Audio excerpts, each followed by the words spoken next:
And that was a video of my son, Daniel Fidencio Hidalgo. He was born last year, April 16th, 2015.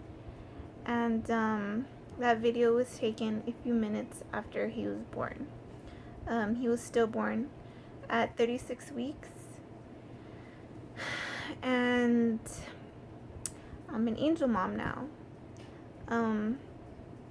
Well, first, let me start off by saying my name is Elsa Vela, and I wanted to do this video because when I went through this last year, I know I'm not the only person that, has gone through this, but I felt that way. I felt completely alone and like nobody understood me. So, I remember I looked at YouTube and looked online to, see if there is anybody out there who understood the pain that I was going through, because it's intense and it's just a lot. It's a lot. So yeah, I found actually quite a few women who have been through stillbirth and were sharing their stories, and it did help. It I was desperately trying to find people that could relate to me, because no one I knew, had ever gone through something like this. So I felt like I couldn't connect with anyone. As much as I talked about it, I felt like nobody could get it. You know what I mean? So I want to do this video for people like that, for somebody that's looking for just understanding, and just to know that you're not alone, and hopefully maybe there's something in my story that can help you, or just at least not make you feel alone, because you're not. Well, this is my story. I'm gonna start, I guess, from the beginning. I'm 29 years old now, but when I was 19, me and my boyfriend found out that we're expecting, and we were so excited. We were scared, but very excited, because we were gonna have a baby. I mean, it was gonna be a part of us. So we were excited. We were happy. We found out it was gonna be a boy, so we named him Brian after his daddy, and Brian Anthony. My whole pregnancy was honestly ridiculously easy. Like, there was no complications, no problems. It was just pretty close to perfect. I mean, he was healthy, I was healthy. Other than morning sickness, I mean, it was just great. When I turned, or should I say, when he turned 36 weeks, my water broke and I went into labor, and he was born early. They don't really know why he came out early, but my theory is because I'm skinny. I've always been skinny, so I think, maybe he just didn't have a lot of room in there, and he just wanted to come out already. But he was okay. There was no problems. We got to leave the hospital a couple of days later, so he was healthy and happy, and I was excited and just, ready to be a mom. Something I wanted to say before I keep going is that, and I'm sure all the moms can agree with me, the first time that nurse or doctor or whoever it may be places that baby in your arms, I can't even describe it. You know that expression, love at first sight? I think it's because of this that they said that. Well, they made that expression up. You literally fall deeply and madly in love with this tiny little person that you've never met in your life. As soon as they place that baby in your arms, you just melt. instantly like become completely and totally in love with this little brand new person that you made. And it's an awesome feeling. And I love being a mom, and I love being his mom, and I'm so grateful to have him because I feel like God blessed me with him because he knew I would need him. That little boy is really my everything, and I'm so lucky to be his mom. He's 9 years old now, so he's not a baby, but he's still my baby. Well, anyway, when he was about 2 years old, we found out that we were expecting again. But about 2 weeks or so after that, I miscarried. And that was rough. After that miscarriage, I went on to have 2 more miscarriages. And by the time he was 7, I had 3 miscarriages already. And I felt like something was wrong because that's not normal. I had a perfectly healthy baby. I don't understand why I, now couldn't. So I talked to my doctor and I told him I think there's something wrong. Maybe you should run some tests or something. But he didn't really take me seriously. He was just sort of like, you're young. Sometimes these things happen. You're fine. Just go home, keep trying, and you'll have a baby. But I was not content with that. So I found a specialist, and I told him, my concerns, and he agreed that, I need to have tests done to figure out what's going on. So he did some tests, and sure enough, there's something wrong. I guess sometime after I had my first son, I developed the autoimmune deficiency, which is basically my blood is really thick, thicker than most people. So it doesn't affect me like in everyday life, but whenever I'm pregnant, my blood is too thick, so it can't get to the babies, which means they can't get any nourishment or oxygen or anything like that. So that's why they would, die and I would miscarry.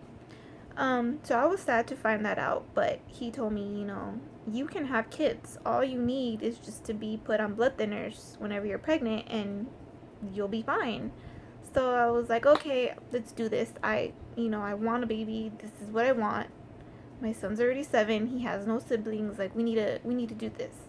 So my homework was to go home, get pregnant, and I did. The next month came back and I was pregnant.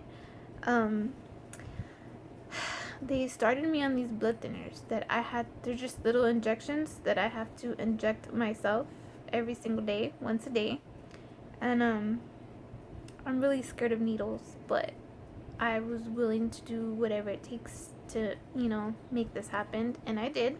So I started taking these shots every day. And every day, I stayed pregnant.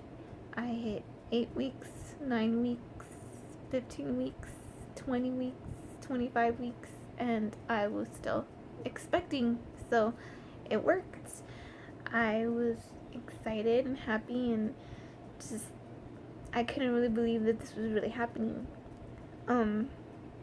But whew, we found out we're having a boy. So we named him Daniel, and we were just excited for him. My friends, they threw me this really, really nice surprise baby shower, and I got so many things for him. And I just felt happy and lucky and blessed because I always feel like I always do a lot of things for people, and I felt good, to have my friends. I already knew they cared about me, but You know what I mean? Just the gesture that they did, it meant a lot to me because they didn't have to do that. They didn't have to waste their time and money in it, and they did. And it just felt nice, to feel loved and supported. And I just felt so much love coming, towards my son, and it made me happy. It made me real happy. But I still wanted to throw my own baby shower because I had all these plans and ideas. So a couple months later, I did. I had this big jungle animal themed baby shower, and we had it at my uncle's house because he has a big, beautiful backyard. Everything's just so green and just nice. I remember that morning I felt really sick. I didn't know why, but I felt nauseous and my head was pounding. But I just felt, because I was so anxious and nervous about this baby shower because I'm a perfectionist, so I wanted everything to be right. And once I got there, everything was great. The day went by so nice. So many people came, and we just got so many things for him. Everybody was so sweet and generous. They got him everything. Like, we literally did not need to go shop for anything because we had everything: bed, toys, clothes, shoes, diaper bags, stroller, car seat, playpen, everything. He had it. He was set. A couple days after that, I had to go to my regular doctor checkups because of my previous miscarriages and everything. He was considered high risk, so I had to go get checked every 2 weeks, my whole pregnancy. And I really liked that though, because I got to see him every 2 weeks. I got to hear his heartbeat. I got to get new pictures of him, so I have tons of ultrasound pictures of him from the time he was a little bean to, big baby. So I'm grateful for that. But at this doctor's appointment, he had already turned 36 weeks. And I remember I was telling the nurse that, for like 4 or 5 days, I kept feeling him, like his head just going down really hard, like at the bottom of my stomach, like towards my pelvis bone. I just kept feeling him just jam me. And I kept saying, I think, he wants to come out already. I think he's going to be here soon. And the nurse was like, yeah, maybe. So I went into the office. The doctor said hi. He starts putting the little monitor on me. And I'm telling him, about how I felt the day of my baby shower, that it was just really weird. And he gets real quiet. And I remember thinking, God, why is he being so quiet? Because he's not quiet at all. If anything, he talks too much. But like every second that kept going and he was quiet, it felt like hours to me. And instantly I just started crying because of everything I've been through. You can't help but always think the worst. And I said, is everything okay? And I remember he turned around and he tells me, when was the last time you felt him move? And I remember I got mad and I told him, I just told you, today I feel him move all the time and it really hurts. He just looks at me and then he tells me, I'm sorry, Mama, there's no heartbeat. He's gone.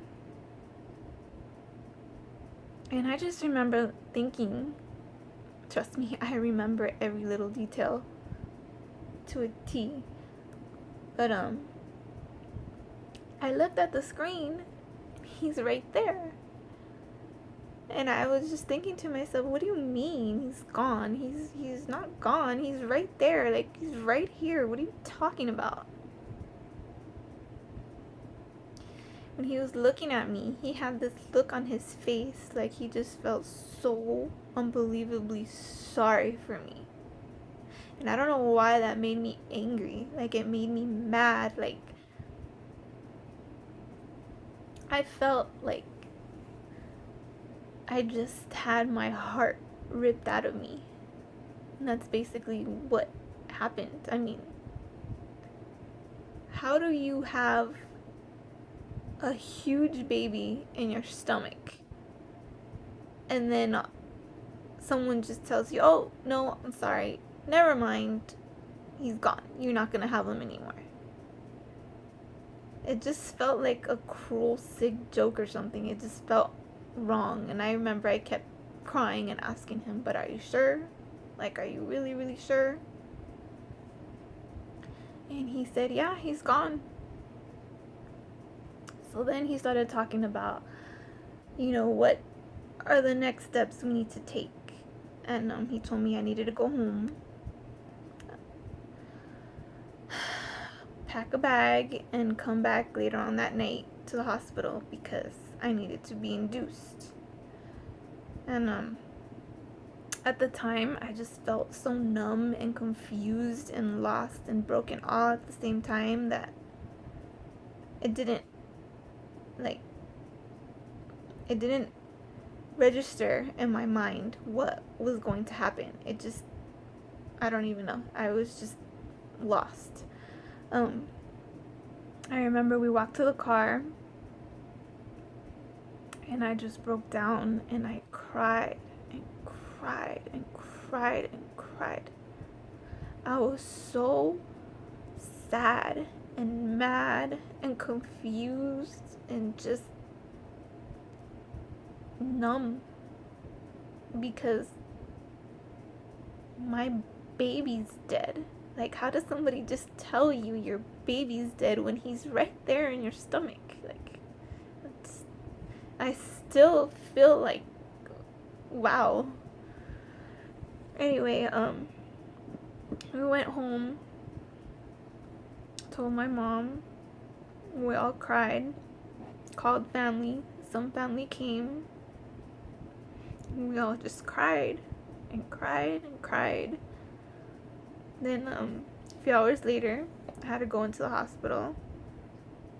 I didn't really know what to expect, but for some reason I just thought that I was gonna have like a C-section or something. I don't know how it works. I've never dealt with something like this or heard of something like this, so I didn't know what to expect. But the nurse informed me that I was going to be induced and I was going to have to give birth to my son. I didn't know that's what I was going to have to do, so I was scared because I was going to give birth to a dead baby. My baby, but still. So they started me on the Pitocin, and the next morning I started having contractions, and the nurse told me that I had lots of choices. I could be put on an epidural, or because of Daniel already being gone, they could give me a lot more drugs where I could, if I wanted, I could be completely out of it, where I don't even know anything or be conscious. But as tempting as that was, I wanted to remember my baby. I wanted to see him. I wanted to feel him. I wanted to give birth to him and remember that. So I said no to the drugs, and I just said yes to an epidural because I cannot handle pain. So they gave me the epidural. My contractions calmed down, and the nurse told me, okay, I'm gonna step out of the room and give you a break for 30 minutes, and then I'm gonna come back in here and break your water because your water hasn't broken. And I said, okay. So she left the room, and I remember I closed my eyes and I fell asleep. And then I woke up because I felt like I had to pee, and I was numb, so it wasn't like I could get up and go, and they hadn't put me on a catheter yet, and I really didn't want to pee on myself. So my mother-in-law and my boyfriend were in the room, but I was too embarrassed to tell them, so I pressed a little nurse button, and the little button thing that calls a nurse, and she came to the room, and then I told her, I really don't want to pee on myself. Could you put something or pad or something, because I really don't want to pee on myself. And she was like, no, of course, of course. So she picks up the blanket, and she told me that my son was already coming out. What I was feeling wasn't that I was gonna pee myself. What I was feeling was that he was already coming out. His head was already all the way out. So right away she calls all these other nurses, and everybody comes rushing in the room. And then that's when reality just punched me in the face. Like, this is really happening. This is really going down. Like, you have to do this. So right away I started panicking, I started crying. And they were telling me to push, but I couldn't feel anything. I couldn't pick up my legs. I couldn't do anything. I couldn't even sit up to see what was going on. And then I just see them pick him up. And then they all take him to some little table next to me to clean him off. And I was just crying because this is supposed to be a happy moment. And it's not a happy moment. I was a little bit happy because this is the moment I get to meet him. But I was heartbroken because it's also the moment I had to say goodbye. I wasn't ready for that. I wasn't. But I already knew he was special, but he really was special because when he was born, my water never broke. So he was born in his little sack. He came out with everything. They actually had to cut him out, like rip it open for him to come out. And they said that that's really rare for babies to be born like that. And that it's supposed to mean that they're like very wise or something. It's something really neat to see, but I didn't get to see it. Well, when they cleaned him off and they put his clothes on and his little hat, they handed him to me, and then that's the video I showed you guys.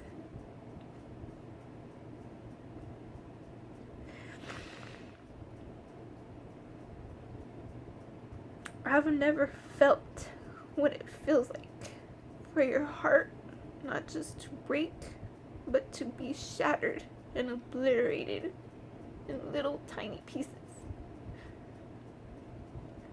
And that's what I felt that day. I feel like the pain that I felt is not right. It's not fair, and I wouldn't wish it on anybody. Because it hurts. And it doesn't stop hurting. It's like a year and a few months later, and I still feel that. It still hurts. Every day it hurts. I love him so much, and it just hurts that he's not here because he should be here. It wasn't until he was born that they saw that he had his umbilical cord wrapped around his neck 3 times, and then his arm, and then his body. So it made me feel extra angry that he had to die because of something so stupid.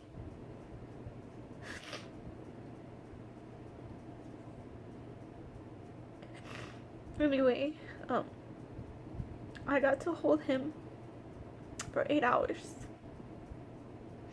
And in those 8 hours, he didn't look like my baby anymore. He changed a lot. And it was my choice. You know, if I said I didn't want to see him anymore, I didn't have to. They would have took him away. But I wanted to hold him because I knew I was never going to get to do that again. So, after those 8 hours, I said, okay, I'm done. So they took him away, and they sent me home. I had him at 8:15 in the morning, and I got to go home at 4 something in the afternoon. Walking out of that hospital, it's like finding out he died all over again. Leaving there, walking down that maternity hall, and hearing all these families, hearing all these babies, just feeling the happiness of all these people around you, and you walking out of there with nothing. It's messed up, man.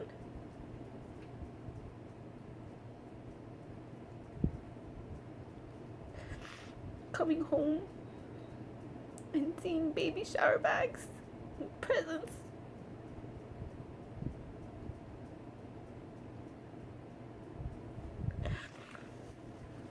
Ugh.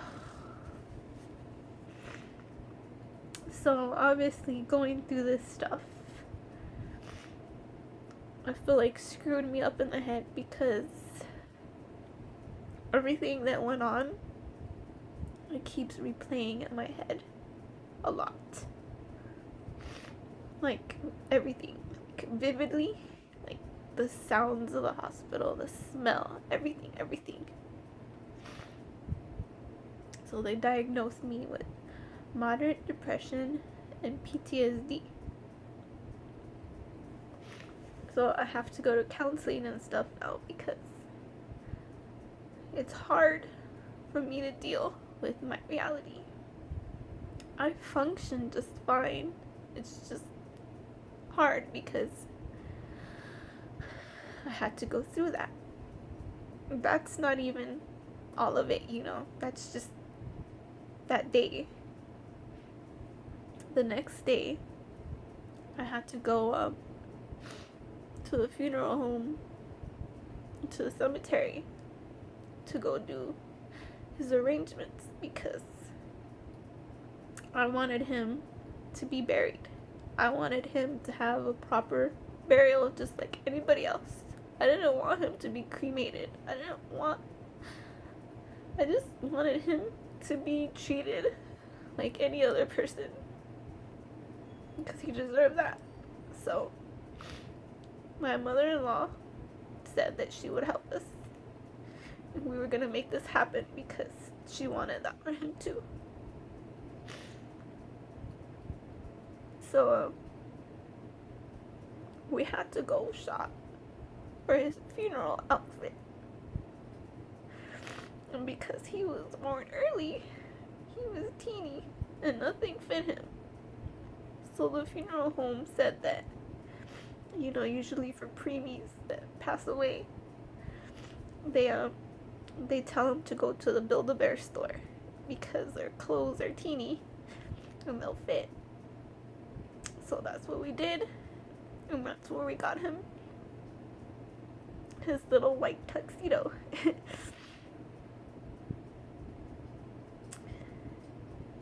I can't tell you how wrong it feels to go shop for your son's funeral things. It's not right. I can't tell you what it feels like to sit at a funeral home and pick out his casket.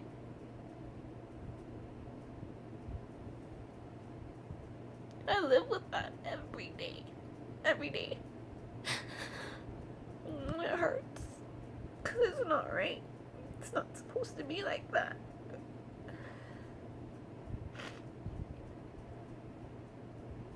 But we picked everything, and then a few days later, he had his rosary and his funeral, and we laid him to rest with my boyfriend's grandma. He's right on top of her plot, so he's not gonna be by himself.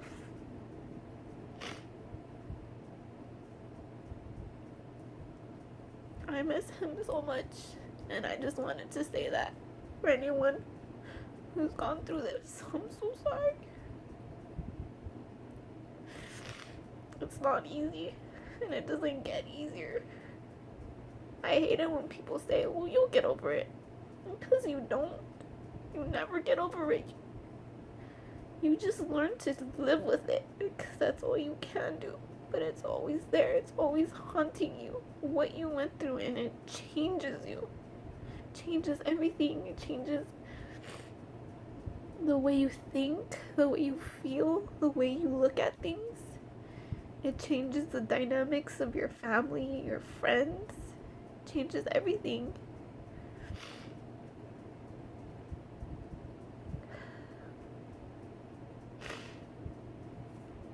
It's been a year and a few months for me, and